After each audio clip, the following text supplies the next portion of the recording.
Greetings, Amy.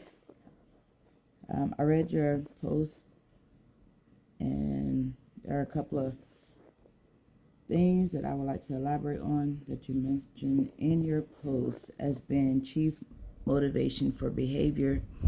You believe that being created in God's image, we are made to be in community, and I totally agree.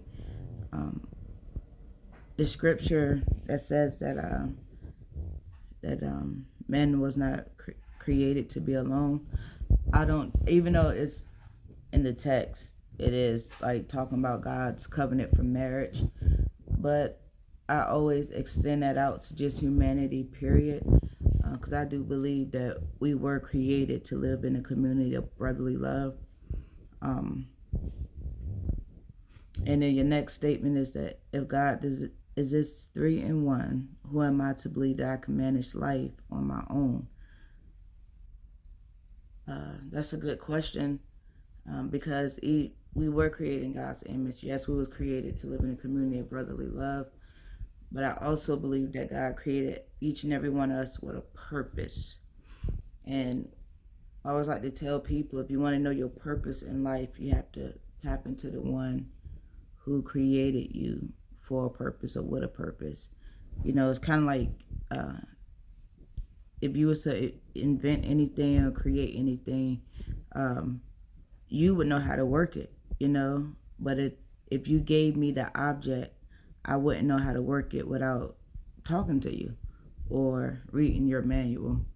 Um, your next statement says that this need to belong or affiliation need to build relationships and feel connected to a group assisted in my own recovery journey.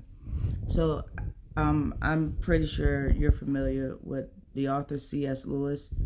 I read I'm a fan of his, but one of his books, The Four Loves, he talks about this love or this need that you're addressing, and that our authors of our textbook addressed it.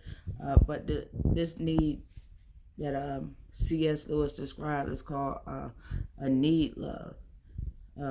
He says that humanity requires God's love as a child needs love from his or her mother. And in return, God has a gift love, which is God's love for humanity. And this is like a scripture that I live by. I teach a lot, which comes from Ecclesiastes, um, chapter 3, verse 11. It's talking about when there's a time for everything. And then there's a part where it says that he made everything beautiful in its own time. And he also set eternity in every human's heart. And I always tell people that, you know, the only person that's eternal is God. So in our hearts, he set a place for him. I do want to commend you on your recovery journey, because that's when you experience trauma, and people deal with it in different ways. And sometimes some people do not come out of that pit. So I want to congratulate you on your recovery journey, and even going a step further as far as having being the chief motivator in your group at your church program.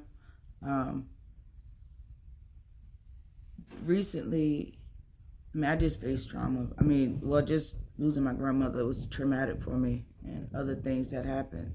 But I had like relapsed back into drinking, and my counselor had actually referred me to your church program, Celebrate Recovery.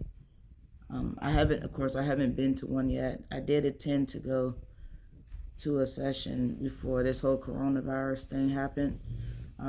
But prayerfully, like when it's all clear up, prayerfully I would recover before then. But if not, I'll see you at Celebrate Recovery and be able to hear you talk and speak. And I think that's pretty dope that your post was the only one I read as far as responding. So God bless you. God bless your family and your ministry.